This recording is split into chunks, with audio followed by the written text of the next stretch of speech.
Did Swedenborg have any dialogue with Jesus? Did the angels help us find and connect with our soulmate? Does Swedenborg mention suicide? Will we be able to see God when we pass God away? is omniscient, and why would he How allow can someone gain heavenly reward? Is the afterlife more life? God When is our soul life? Why can storms and Does Swedenborg tell us anything about our spirit? Is there any particular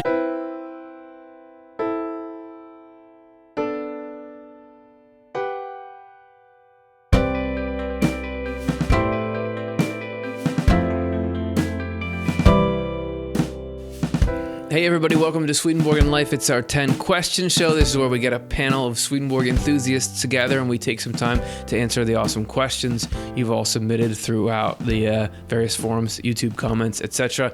And today we're going to be looking at guardian angels, the meaning of the color blue, punishment, self-criticism. How does all this stuff fit within the larger spiritual existential framework as provided by Swedenborg? So I hope you enjoy, and I'll see you at the end. Andrew asked, is poor work-life balance a form of evil? I find this a really interesting question because it has to do with wondering if the way we live our lives today here on earth has any implications for whether or not we are considered evil in the afterlife. And I'd like to caution by first saying it's probably not a good idea for us to spiritually judge another person, especially somebody that we know. We can civilly judge them and judge them whether or not they're breaking a law, such as stealing, but we really should not judge them spiritually. So what I'd like to do is talk about a number from Swedenborg's writings that comes from the book Marital Love. It's also called Conjugal Love, and I'm looking at number 18, and I'm going to read a little bit to you about the uses that people perform and how we can put them in sort of a hierarchy and prioritization. And I think this helps me get a perspective that is very useful when looking at the question of work-life balance. So, as I read in number 18, it says, to live for others is to do uses. Uses are the bonds of society, which are as numerous as good uses, and these are infinite in number. There are spiritual uses pertaining to love of God and love of the neighbor. There are moral and civil uses belonging to the love of society or the community in which a person lives, and to love for the companions in your society. There are natural uses pertaining to love of the world and all the necessities of life. And there are uses of the body belonging to the love of self-preservation in the interest of the higher uses. All these uses are inscribed on the human being and follow in order, one after the other. When they occur together, one is within the other. Now, in my mind, this could be organized as 4 different levels in a hierarchy. The lowest level is the uses involved in taking care of our body, eating, sleeping, etc., to be healthy. The next level is taking care of our material possessions, our money in the bank, earning money, building a house, etc. The next level are the civil or moral uses, and that is how we get along with other people. And finally, at the top are the spiritual uses, which is our relationship to the Lord and the people closest to us that we love dearly. Now, if we are mindful of the top use, and we are keeping that in mind while we're doing the lower uses, which are having to do with our role in society, our material objects, and taking care of our body. If we do this in service to love of the Lord and a way to give back to the people that we love, then we're being orderly. However, the writings do say that if we are only focused on the bottom 2, we are not really wise people. And that would be an example of somebody who is probably not in good work-life balance. They're probably overemphasis on their own body, their own health, their own looks. And then at the second level, they may be obsessed with money, acquisition of material objects, a biggest house on the block. So in summary, the whole question of whether or not somebody is evil if they don't have good work-life balance is something we can look at in the context of uses. If a person is overly emphasizing the love of themselves or the world and their worldly possession, over time, that can develop into a a less than positive love, and one might say evil. But again, we can't always determine that in another person. We can look inside of ourselves. So Claudine asks, what is punishment as defined by Swedenborg? Now, Claudine, I think there are so many ways that we can take this in exploration, but I thought I'd just share with you one concept of punishment that I think really is, it's reverberated for me, and it's really been something I've connected to. So I want to begin to set up some context here by providing you a testimony from Paul. And he was one of the writers in the New Testament, and he had this immense opening up in this struggle with sin that he had. So here we have Paul struggling with sin and really recording a lot of the battle that he had between wanting to be good and struggling with his weaker areas of life. And so as I read this, picture yourself where Paul is. Let whatever internal struggle you're having provide resonance to these words. So here we begin. This is Paul. So the trouble is not with the law, for it is spiritual and good. And here Paul's talking about religious principles. The trouble is with me, for I am all too human, a slave to sin. I don't really understand myself, for I want to do what is right, but I don't do it. Instead, I do what I hate. But if I know what I am doing is wrong, this shows that I agree that the law is good. So I am not the one doing wrong. It is sin living in me that does it. And I know that nothing good lives in me, that is, in my sinful nature. I want to do what is right, but I can't. I want to do what is good, but I don't. I don't want to do what is wrong, but I do it anyway. But if I do what I don't want to do, I am not really the one doing wrong. It is sin living in me that does it. I have discovered this principle of life, that when I want to do what is right, I inevitably do what is wrong. I love God's law with all my heart, but there is another power within me that is at war with my mind. This power makes me a slave to the sin that is still within me. Oh, what a miserable person I am. Who will free me from this life that is dominated by sin and death? Thank God. The answer is in Jesus Christ our Lord. So you see how it is. In my mind, I really want to obey God's law, but because of my sinful nature, I'm a slave to sin. Whoa. So that's super vulnerable. Here we have this guy that's really responsible for spreading so much of Christianity outward after the crucifixion. And here he's talking about this idea that I think so many of us resonate with. This idea that we have these weak areas of life and we struggle with them. And we want to be better. There's this duality between that. And so one of the things I found in Swedenborg's writings that really made sense to me and reconciled what I'm reading with Paul here is this quote. Every evil carries with it a corresponding punishment, which is called the punishment of evil, and is in the evil as if joined with it. So let's look back at that series of passages from Paul. He had this idea of doing something wrong, but then the torment he felt about making that decision to do wrong, because he knew it wasn't right. He knew he wanted to follow Christ, but there was that battle waging inside of himself. And that is actually, so this punishment of evil is packaged in with the evil doing itself. And I think, we can look at, I'll give you a personal example. There's been times where I've struggled with lust or with anger, and when you are in one of those acts, say you experience anger and you use the wrong words in an outburst or something, alongside that usually comes with this feeling of regret or remorse or guilt, or for me, worse, shame. And that is the punishment of evil. It's the actual sphere that you get into after you commit something wrong. And so that is just one idea of the punishment of evil that I think resonates with me. It might resonate with you. Punishment is something that I've found a whole lot in Swedenborg's writings, but this really hit it home for me. So I hope that helps, and I wish you well. Paladin One Warrior asks, why did Jewish men have to wear a blue piece of fabric?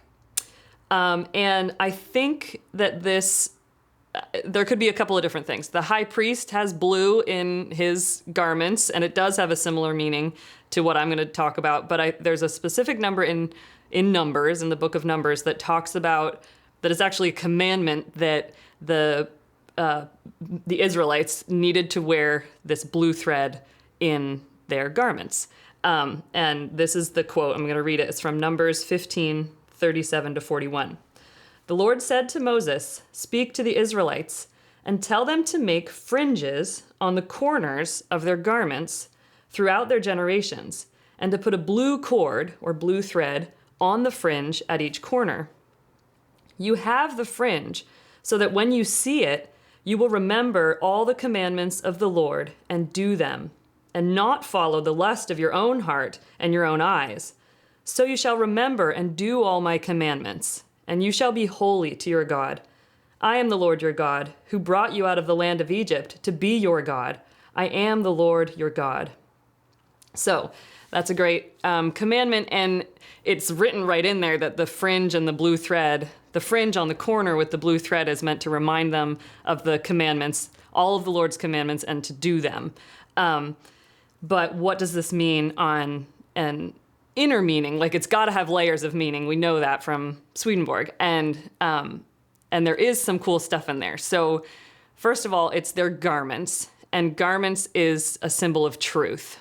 Clothing means truth, and then love is on the inside.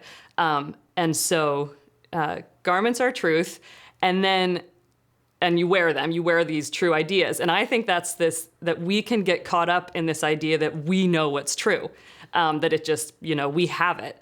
But they're being told you need to add fringes to the corners of their garments. And fringe, is like extra fabric. I don't know. I'm going to add a picture here so you can see this is what it might look like. This is traditionally what a Jewish prayer shawl looks like. And it has this blue thread on the fringe. And the fringe is on the corner. And so the fringe is this outermost element of truth, I think. And the fact that it's on the corner, Swedenborg says corners are a symbol of strength and stability. That's why it said the Lord is, the stone which the builders rejected has become the cornerstone. So this fringe is where the strength and stability is. And that's a symbol of that outermost element is really the teachings that we get from the Word, or like just the 10 Commandments. That's a symbol of us living according to those teachings and that's why it says, look at it and remember all the commandments of the Lord and do them. Because the truth is we do get forgetful, and we think that we have this truth because we're so great, but we need to remember we're getting it from the Word, from these sacred texts. So then what is the blue thread? The fact that there's a blue thread there, Swedenborg says the blue is a symbol of the intelligence, or I think the mindset that we get from an affection for spiritual love. And that's a bit wordy, but what it means is spiritual love is a love to live according to the truth. And so I see this blue thread that exists out at that corner is something that is reconnecting us back to love, that is what we're meant to be ultimately connecting to and living from. And so the symbol of having this blue thread on the fringes on the corners is how when we are lost and feeling forgetful in life, we can go back to just what are those truths? What are the Lord's core teachings that we learn from the Word, and then we just live according to them. So just do the commandments, and we can trust that will then connect us back to the heavenly love that really exists inside of those teachings. A really interesting thing is that in the New Testament, in Luke, it doesn't spell it out quite this way, but there is this story of a woman who has been hemorrhaging for 12 years, and she can't get a cure. And Jesus is walking in a crowd, and she comes up and just reaches for the fringe of his garment. And so by calling it a fringe there, the fringe is on the corner of their garments. And so there must have been that blue thread there. So that's what she's touching, and she gets healed immediately. And the Lord turns around and says, "Who touched me?" And she eventually reveals herself sort of, timidly. And he says, "Your faith has made you well." And even if that story actually happened, it also is a it has an inner meaning to it. And I think that's it, where if we just feel desperate, what we can do is go to those just basic commandments and start to align our lives with those core teachings that the Lord has given us through Scripture.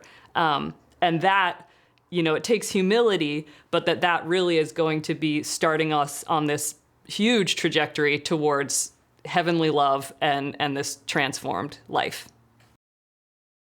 BD asks, does Swedenborg give any specific exercises or techniques to improve one's thinking or being? And that's a question that I've been asking myself for a long time. I mean, the primary goal in my pursuit of Swedenborg stuff is to find material that turns into useful techniques. I mean, that's what's been potent about Swedenborg stuff. In the beginning, the problem is that he doesn't ever lay it out as techniques. He says all kinds of things about how to be and how to think, but he doesn't have a book like, here are the 5 things successful people do every day. He lays it out. It's all nestled and hidden in these little crevices of this giant theology that he lays out. So how do you take that and turn it into things you do consistently and in a succinct way, and that you can practice that? It's something that I've been trying to figure out. We've put some of my best guesses up on this channel, so I'm going to do a little summarizing of other resources we have available. Feel free to check out the full thing. There was a series we did called Spiritual Toolkit, and that had 3 entries in it, and each of those were taking Swedenborg's ideas and trying to apply them to as little psychological practices that you could do. We had the first one that was called How to Get Rid of Anxiety, and that was really a video about the potency of use. And Swedenborg says, in heaven, the primary joy is the joy of being of service to people. This is coming right out of God into people. So that should be a pretty potent way to improve our thinking or our being. And I've found that the most consistent and potent cure for anxiety is to be doing constructive things. Just yesterday at work here at the Swedenborg Foundation, I was like, all right, I don't know if I felt super productive on Monday. I'm going to really get things done today. So anytime I felt like, maybe I should slack off right now, instead I was like, I'm going hard at the next thing. I felt great for the entire evening based on that. And Swedenborg would, I believe, support the idea that when I'm thinking about how can I accomplish things to help other people, that is a firewall that it's harder for hell, which is anxiety, to get through. So when you're in any kind of anxious situation, the more you can be, not just, I'm doing this stuff because I have to, but because you're thinking about the good that it does for the reason that it's helping the human race in whatever form, whether that's yourself tomorrow, whether that's your people who live with you, whether that's some larger project you're working on. Doing that is potent. Then also, there's a video we did called How to Detach from Fear. There's a phrase that Swedenborg uses in his Journal of Dreams. He says, it's better for me when I cast my cares on the Lord like a little child. And that is a state of recognizing dependence on God. And that is something that I think can actually get you out of a lot of emotional, intellectual mazes. This idea that there's an outsourcing of the navigating of your life to the divine being. And to realize that every once in a while, to really focus on it, worked for Swedenborg, and I think can work for us. And what we do in that video is picture like a panel of people that is like the best people you can think of, like the smartest, most loving, most wise people, and imagine them seeing the problems in your life and just being like, I'm on it. So doing something like that, realizing or taking advantage of the benefits of what Swedenborg says is the actual setup, which is that divine love and wisdom is really running the show, despite the appearance. I feel like doing that on a regular basis is a good way to be. It also changes how you address problems. It changes your perspective on what's a big deal and what's not a big deal. The third one is called How to Stop Unwanted Thoughts. And it's a technique where Swedenborg says it over and over that it's important not to argue about what's true. He says, angels don't sit around and argue about what's true. And the way that I understand that is, if you have higher principles and there's thoughts and feelings coming in that are trying to take you away from those, don't get wrapped up in those conversations. What I'll do is I'll pick little phrases that have meaning. A lot of the time I'm picking them out of Swedenborg or the Old and New Testament and repeating those whenever it comes up. Like care for the morrow is the example I gave in that, which is saying that, as far as like life management stuff, as far as am I valuable or not valuable, I don't worry about that stuff. It's just a matter of principle. To have little phrases ready to kick back at the thoughts as they come in, rather than engage and kind of get into a debate about it, for me, super potent. So there's those. There was a show we did called 3 Simple Ways to Love Everyone. And the point of that was to how do you get systematic about how you think about other people? You're talking about thinking and being. How do you think about how do you be around other people? Because Swedenborg does give very specific, counterintuitive instructions for how it is best to think about other people. And the 3 simple ways that we did in that video, and we explain them a lot more in the actual 1-hour clip if you want to go take a look at it. But the first way we said is whenever you're encountering anyone, you say to yourself, I want this person to be happier than I am, in a good way. Meaning you want them to have real happiness to a greater extent than you even have it. That's the way heaven is. That is heaven. Wishing for the happiness of others is heaven. And if you can make that a habit, even though we're not in heaven in our minds necessarily yet, but making that a habit, that's different than when you usually think of when you first see a person. You usually think, that person is in my way, that person looks funny, something like that. But to think, I want this person to be happier than I am, what if that was a rule of engagement? And the second one is, this person is not whatever their attribute is. So you think about somebody's in a state, they're angry or they are annoying or something. That's not who they are. Because Swedenborg says, heaven and hell flowing through all of us all the time. And to really cultivate seeing people like that would completely change the way you ruminate on the value of others' existences.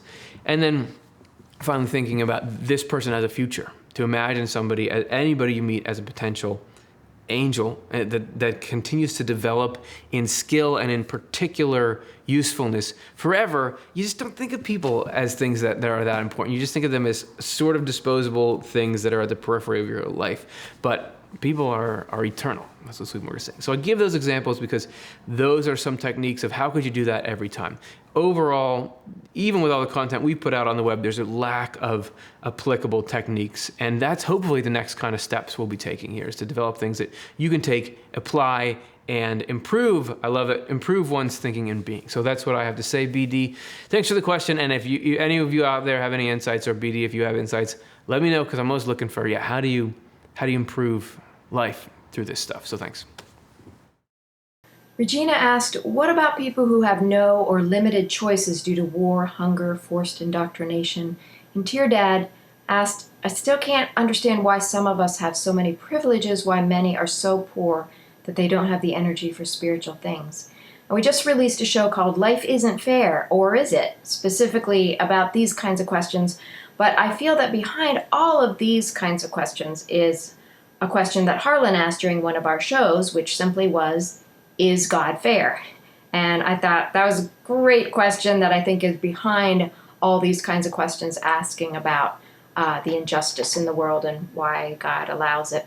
So I wanted to offer a few more thoughts about that.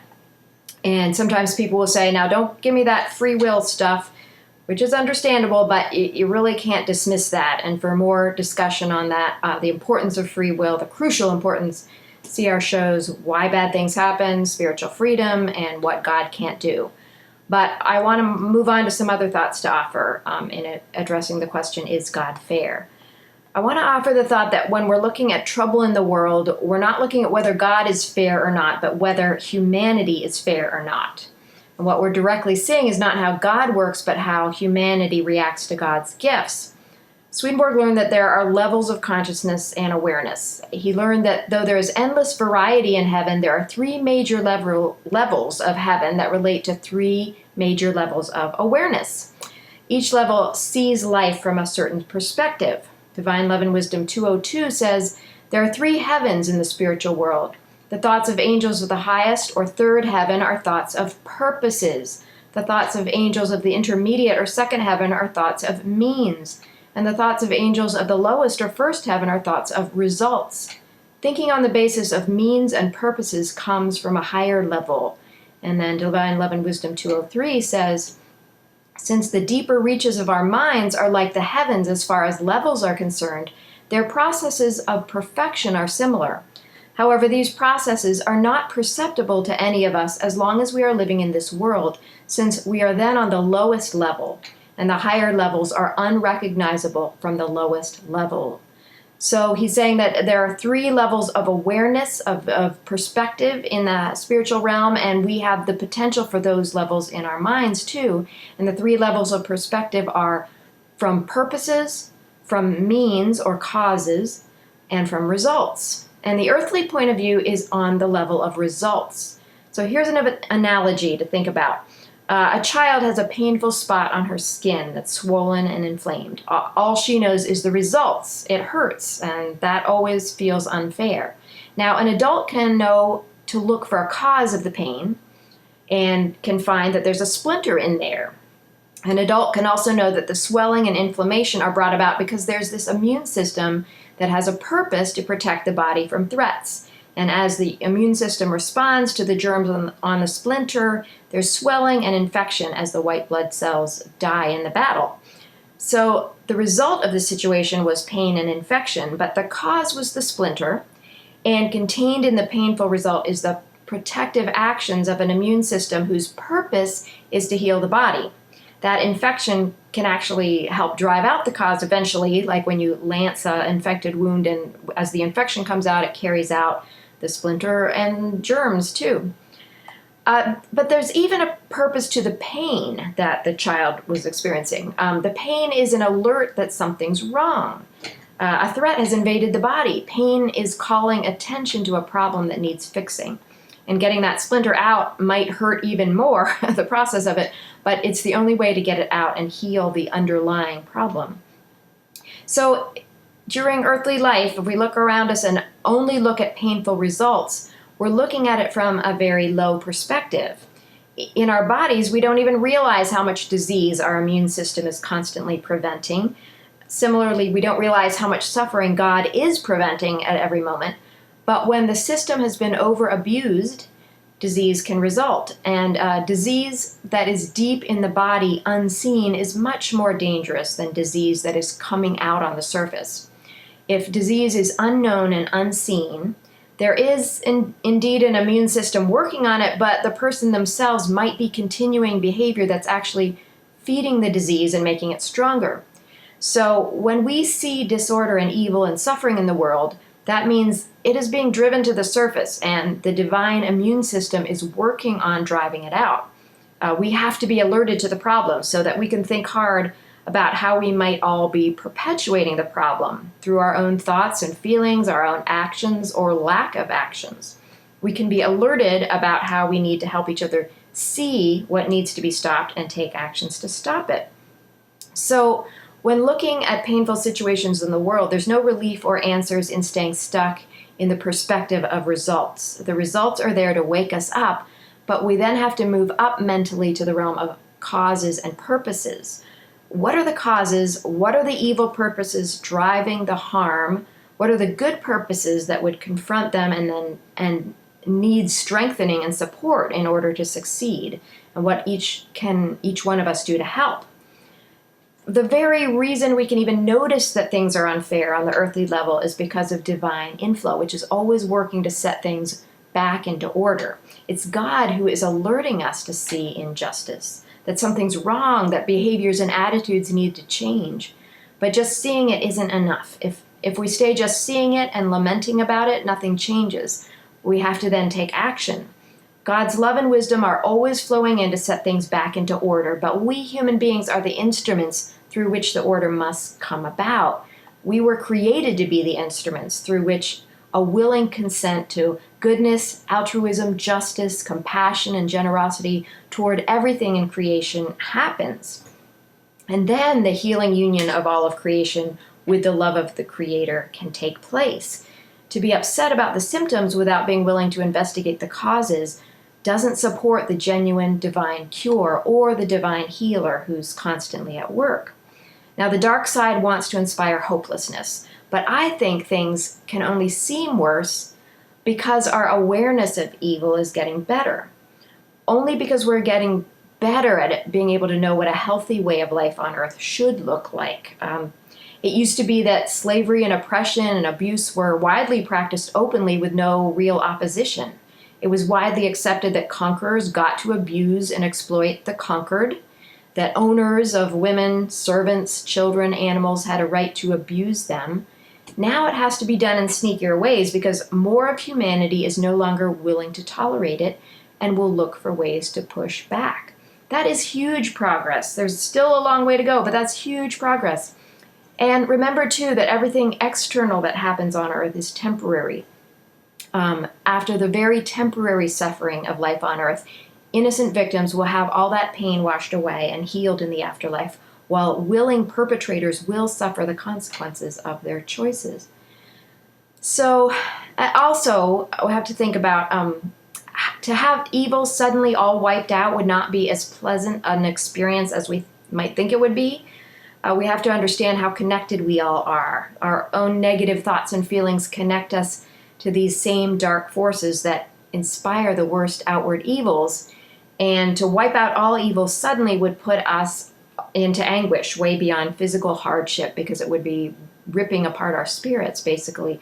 Swedenborg was shown the intricate complexity of it all, and what happens when angels or God come full force into a situation before people are spiritually evolved and purified. That would actually put our spirits into writhing agony because our own negativity would violently react.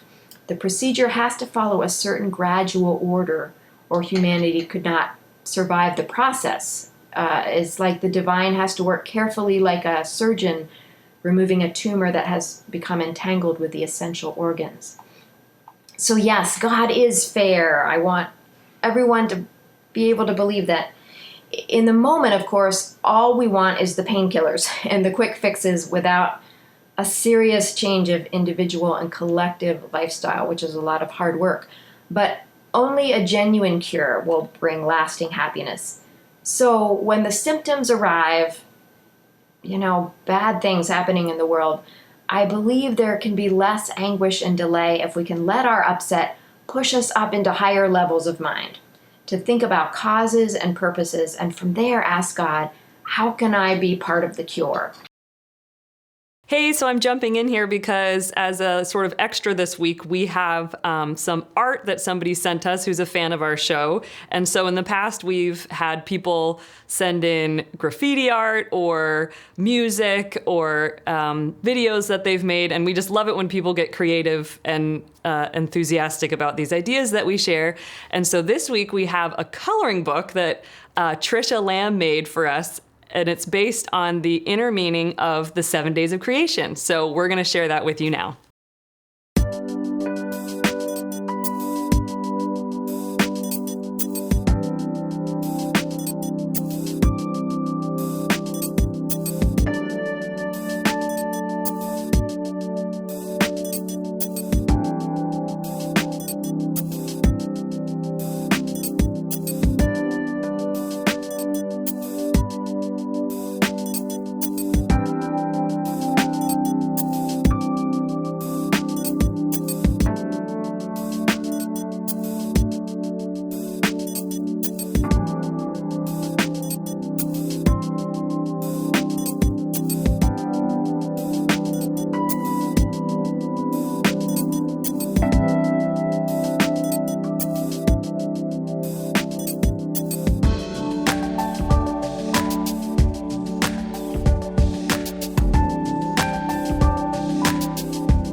Sherry asks, which of Swedenborg's books provides greatest descriptions of his trips to the other side? Swedenborg gives a lot of descriptions of his trips to the other side, as this question asks, and he does it in kind of two different ways, which are interesting to me. One way that he talks about it is to kind of summarize and generalize. He'll say, oh, there are temples in the other world, or there's a rainbow heaven, or, they're sort of general and in the present tense. But then he's also got situations where he's talking in the past tense in a narrative style.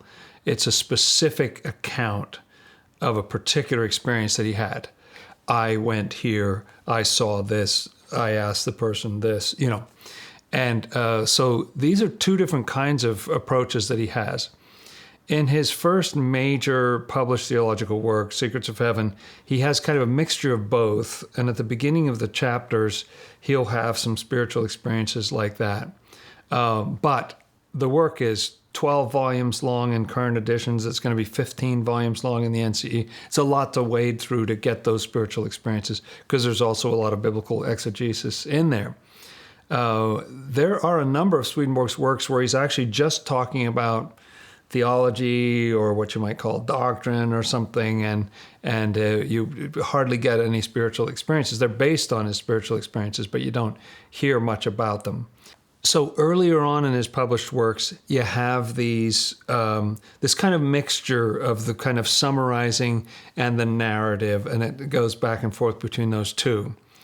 Heaven and Hell, his most popular work, is largely of the summarizing kind. There's a lot of spiritual experiences in there, but there's also a lot of it just, here's what the angels wear, this is how power works in the other world, or this is about the government there, and so on.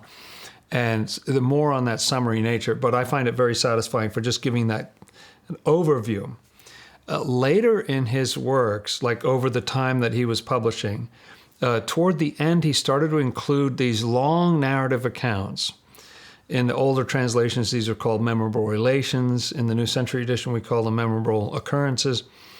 And he will put them at the end of a chapter. So it's interesting to me that in Apocalypse Revealed in 1766, he includes, on average, one of these stories at the end of every chapter, 22 chapters in the book of Revelation. In Marriage Love in 1768, he includes, on average, two of these stories at the end of every chapter. And in True Christianity, that goes up to something like 4 or 5 at the end of every chapter. So True Christianity is one of my favorite works for giving these spiritual experiences. That's not all that's in there, but at the end of every chapter, there are spiritual experiences. At the end of the whole work, there's a whole riff about different nationalities in the spiritual world and so on. And by one estimate, the work is about 30% spiritual experience. Now, that might not sound like very much, but there's lots of spiritual experience. It's a pretty long work, and so you get a substantial amount of spiritual experience in there, and I just love the variety of them. They're awesome. Other Planets is also a very interesting book. That is like wall-to-wall spiritual experiences. They're all about his experiences with people from other planets, so that's pretty freaky. For some people it's like, well, I don't think there's anybody out there, so what is going on with this book? But I really enjoyed editing that work recently for the New Century Edition because it has these amazing experiences. He's going out beyond the solar system, and there's this great chasm with smoke rising up, and there's just a lot of cool experiences in there. But I'd have to say those are published works, like True Christianity, Other Planets are published works that have great spiritual experiences in them. But the one that takes the cake has to be the book that's titled Spiritual Experiences. I happen to have it right here. This is in 4 volumes. Now, this was not published during his lifetime. He did not see this through the press. He didn't prepare it for the press. And it was actually written over a 20-year period. So it has a lot of random kind of stuff in here. There's a lot of very strange stuff. At the beginning, he's even trying to figure out what's going on and what is this. So it's not the kind of sort of careful presentation that you get in Other Planets or True Christianity, but for sheer spiritual experiences, and it's pretty much 100% spiritual experiences in here. This is just amazing work. This has to take the cake, I think, for just, if you really want to read about what's going on, this is the mother lode right here. So we have a question from Laurie. Swedenborg speaks about angels, but what does he say specifically about guardian angels and their role in our lives? So Swedenborg doesn't really talk about guardian angels in the same way that we've come to understand them culturally in recent years, or how they've been understood in Christian contexts over time. As in, an angel who is assigned to a person who then acts in an intercessory way to protect them.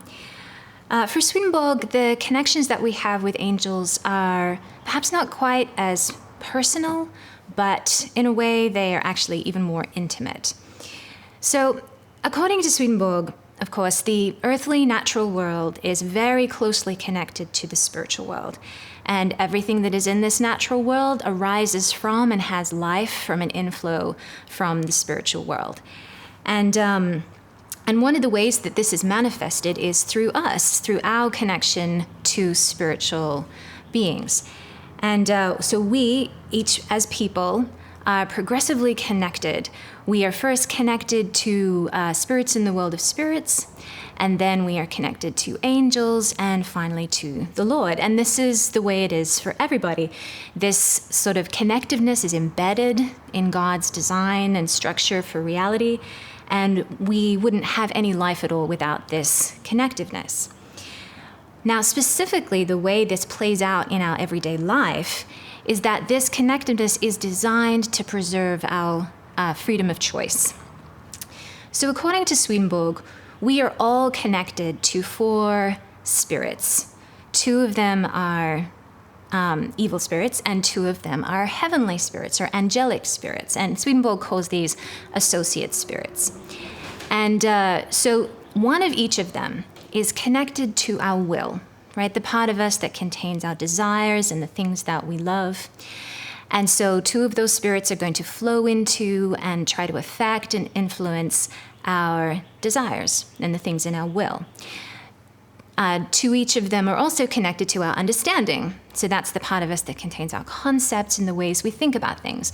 So one of each of those spirits is going to be flowing into and affecting and influencing our understanding.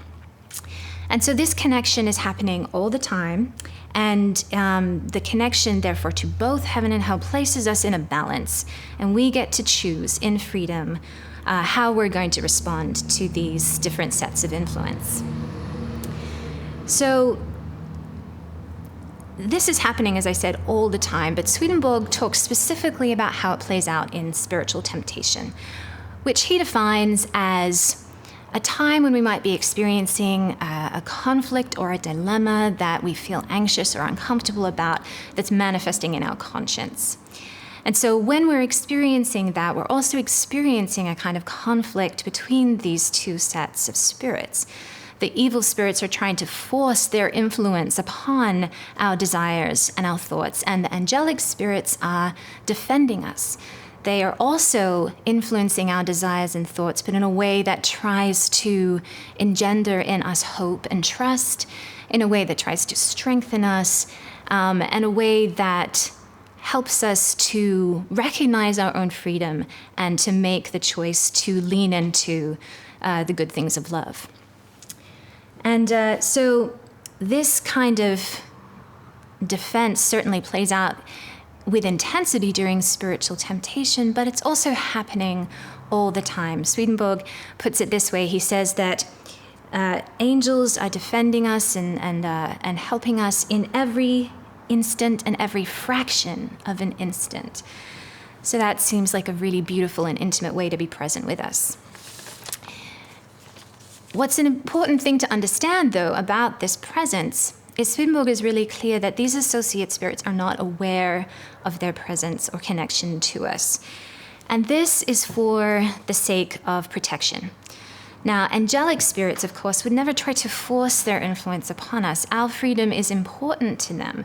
They would only want to influence us in ways that actually support our freedom of choice and support our own growth into angelic beings ourselves. The evil spirits, though, of course, they wouldn't care about that. Their only aim would be to destroy us in our spiritual life. So they are not allowed to have any awareness of their connection to us for our own protection. So rather, instead of a kind of conscious connection, what we have is a connectivity that is basically according to the principle of connectiveness in heaven itself, and that's the affinity of love. Connection according to the quality and the things that we love. And so therefore we draw closer or further away from our various associate spirits according to the things that we are thinking and loving and doing in our life. And therefore it is possible for our associate spirits to change over time as our own affections change. So for Swedenborg, the way he understands angels being connected and with us, present with us, it's definitely more of a naturalized phenomenon than perhaps the way guardian angels are understood in other contexts. But it's also an incredibly important phenomenon to his way of understanding how the whole of reality is structured. Because angels are certainly with us to be able to protect us, but it's not only that. They are the means by which we have life, the means by which we are connected to heaven, and the means by which we are able to have spiritual freedom. So John asks, evil spirits may have been souls like us. Can we forgive them as Jesus would? Now, John, that's a deep question, man, so I'm going to give you a deep answer. And this is just how I see it.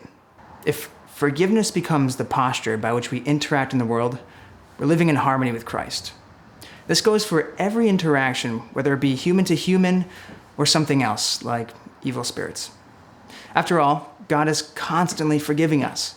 So let's first dive into that. What is God's forgiveness, and how does his forgiveness work? Perhaps that can create a sound model for us to follow, even with evil spirits. Okay, so here it is, straight to the point.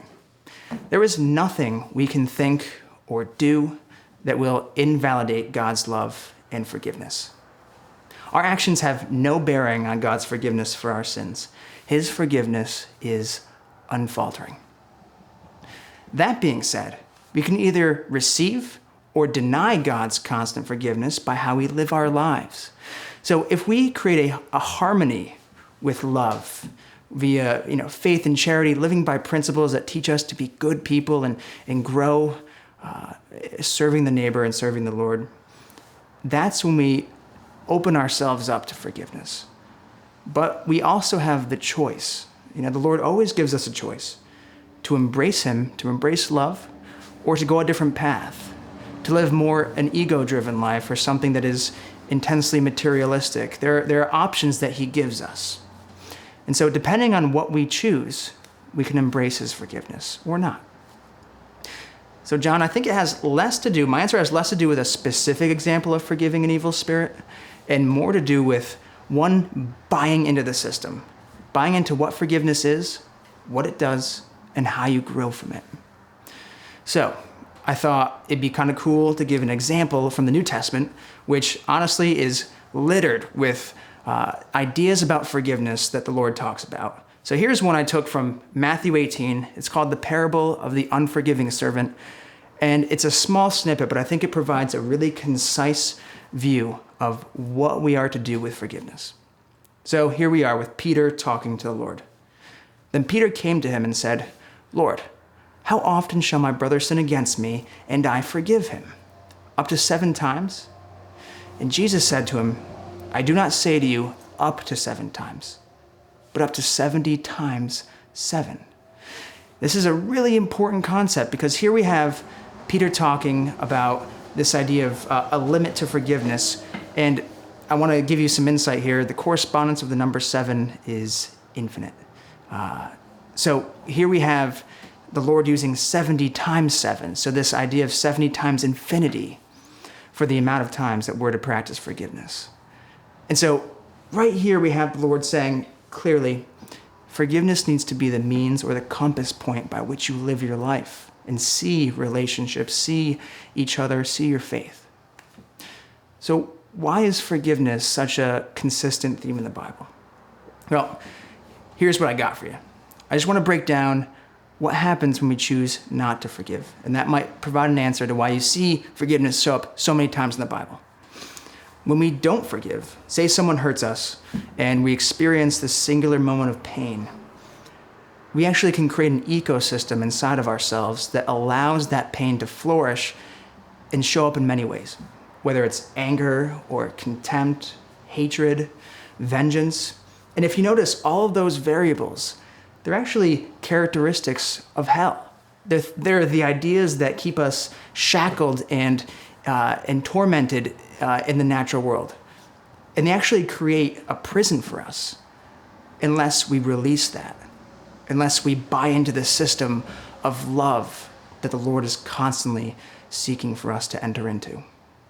And we do that by forgiveness. Forgiveness has less to do with the person that hurt you, and it has actually everything to do with your ability and your free choice to find healing, to live a life aligned with that love and forgiveness flowing down from the Lord, constantly wanting to enter into a relationship with you. So, John, I'm thinking here about you, and I think my answer, as you might know, has less to do with the singular example of whether or not we should forgive an evil spirit, but more so to do with if forgiveness, if you let it become the mode by which you're operating, then the answer is yes to all of the above. It's yes to people, to evil spirits, even to yourself. So I hope that helps. Just some ideas about forgiveness, and I wish you well, my friend. I was given the chance to answer a question from a person who identifies himself as Marine Corps. Here's the question. How can someone gain heavenly rewards? Well, I believe that this person is referring to the New Testament, where Jesus, in several different books, has promised people that they will have a heavenly reward if they do good works. In the book of Matthew, we find such a reference, in Luke and in Revelation, as well as other places. And if you think about it, this is very often the case where Jesus is saying, you may not see it now, but you will in the future, and there really is a heaven. And that's where you will have good things happen to you.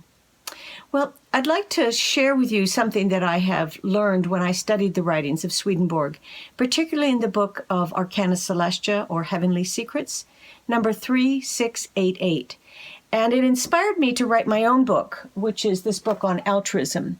And I'm going to just give you a summary of what it says in that number from the writings, but I'll be putting it in my own language. What's interesting is that Swedenborg talks about how there is an opportunity for people to have a spiritual progression or a regeneration as we become more sophisticated in our wisdom and in our discerning heart. And at first, he says, a child or a rather simple person will be at the lowest level. And this is where somebody is simply giving to others from their heart so that they get a reward in heaven, just like it says in the Bible. But Swedenborg tells us that we can go further in our progression of our spirituality. The next level is when somebody gives to anybody who is in distress, with no distinction about whether the receiver will use the contributions for good or ill.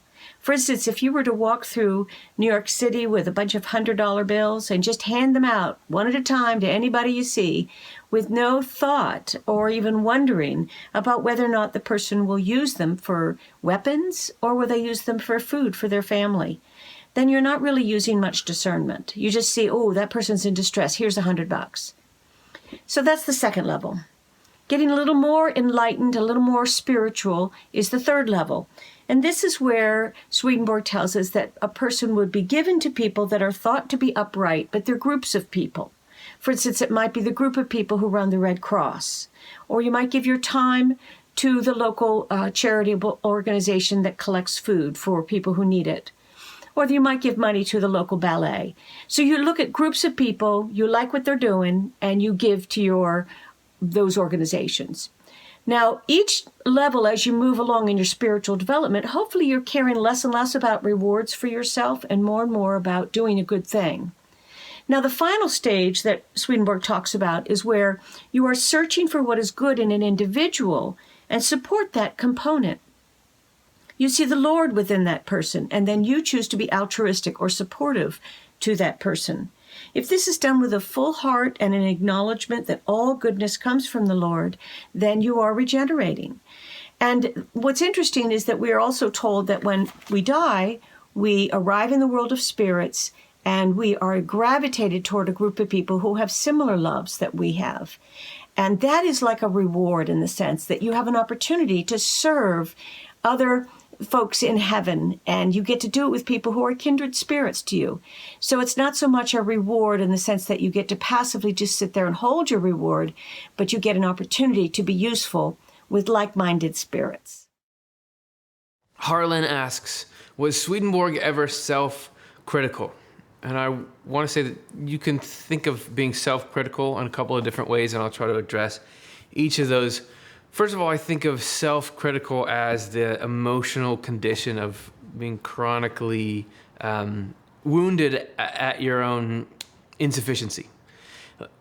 I wish I was cooler. I wish more people liked me. Oh, I'm no good at this. I have these character flaws. You know, that sort of narrative that we run. That's one way you could look at self-critical. The other way is, do you assess your own makeup, your actions, the way you think about things, and with a critical eye, not like a disparaging one, but is this really good? Where could I improve? That kind of, so I sort of see like positive self-critical and then negative self-critical. I would say that hell is trying to get you to be negatively self-critical, and positive self-criticism is the foundation for everything. I mean, it's the way we grow and change.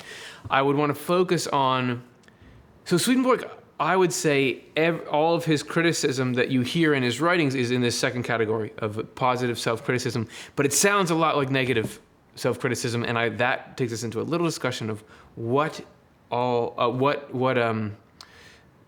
the value of self-criticism can be in the first place. So in the Journal of Dreams, throughout Swedenborg's regeneration process that he describes there, he's very self-critical because he's admitting that he was a stuck-up guy, that he thought he was better than everyone else. He talks about having experiences where they're talking about some book in anatomy, and he's like, oh, they better mention that mine's better than that book, that he knows that he is narcissistic because he was very successful, and so he wants to be the best all the time. And that really causes problems for him when he's trying to grow spiritually. He sees these dogs in his visions that are representative of his own pride, and that's sort of his primary nemesis as he goes through this. So, and you'll find a lot of passages in the Journal of Dreams where he's just talking about how miserable of a sinner he is, and just feeling totally unworthy. I am morally not a good person, so it's just amazing that God still likes me, even though I am who I am. So you'll find all that, but I don't see that as negative self-criticism, because it's part of this coming into this great joy that he finds. And he will later take shots at his own former beliefs. Like, he will, in his writing, say, some people think this ridiculous thing. And it's the thing he used to write in his previous works before he had this spiritual experience. So he's no stranger to that kind of self-criticism. But I don't think that it's really bad, that it's a bad mode. I think it's actually liberating. And this is how I see it. Once I was at I only have like 3 or 4 stories to tell, so I've probably told this one before. But once I was at a release party for one of the new Century Edition translations of Swedenborg's works, and Dr. Jonathan Rose, who you may have seen on this channel, was reading a part of it, and he wrote this part that Swedenborg had written as like really self-deprecating. Like, we human beings we are the worst scum, we are nothing but evil, whatever, I'm paraphrasing. But it was pretty harsh, directed at the self, and there was people in the audience who didn't really like that. And they said, well, not that they were angry about it, but they were just struggling with, how is this any good? Isn't this kind of like old school religion and guilt and that kind of thing? I loved it. And the reason I did is because I've come through a long study of Swedenborg's works, realized the freedom in not having to maintain this sense of, oh, do I have value or not? That you can know that we have inclinations to be a jerk. Like, just the way that I'll do snap judgment thinking about people, the way that I'll favor myself in my own mind. I can tell that it's just not that great a thing. But it's not really about how good am I or how good am I not. It's about that it wouldn't matter anyway, because the course of action is you're growing closer and closer to heaven. And this is goodness and truth from the only source of goodness and truth, which is the divine, coming into you and continuing to perfect you and flushing out the old, bringing in the new. So wherever I am now, I'm going to get so much better. And not from me, not from Curtis, but from God. And that's how everybody's going to do it. Because I spent a long time, and I'm still on it, but throughout my teenage years and on this treadmill of like, oh, I'm not cool, I'm really cool, I'm not cool, I'm in the middle, I'm cool, I'm not cool. And this sort of this merry-go-round of, am I good? But that's not, I never was like fully happy for an extended period of time. But the more you kind of give up on, am I better or worse than people, that there's no such thing as better or worse, that there's just progress, and that God makes people as they need to be and leads our lives as they need to be for the common good in the end, that's what we really care about, is this, as I talked about in the other question that I'm either already answered or I'm going to answer, about the importance of use and helping, that's it. But what can we get done? Not how good do each of us look or how good are each of us at doing it. That's heaven. And I can just tell based on the little slices that I've had that it's much better. So self-criticism is cool if it's getting us towards that. No, we want to be able to praise people, make them feel great. You can say things about yourself to feel good, but just realize, or I found extreme comfort in realizing that that's not the game. It's not about how many points do you have, because we're all going to get infinite points down the road. It's really about coming into the absolute bliss of let's all work on this together, and there's no ego. And I've only felt little flashes of it, but I want to go in that direction. So those are my thoughts on Swedenborg, self-criticism, etc. All right, thank you very much, Other Curtis. That's our show for this week. Hope you guys enjoyed it. If you did, please like and subscribe. That matters. That helps get us out there. And take a second to click that little bell and get your notification setting on, because otherwise you won't know when we put out videos. If you want to support the channel, make this whole thing possible, consider joining us on Patreon. That is where you can just for $1 an episode be part of the engine that runs the whole thing. And as a thank you, we give you special behind the scenes content. This week we have the extended didn't make the cut writers meeting about all the stuff from our last show on the fairness of life and sensory substitution.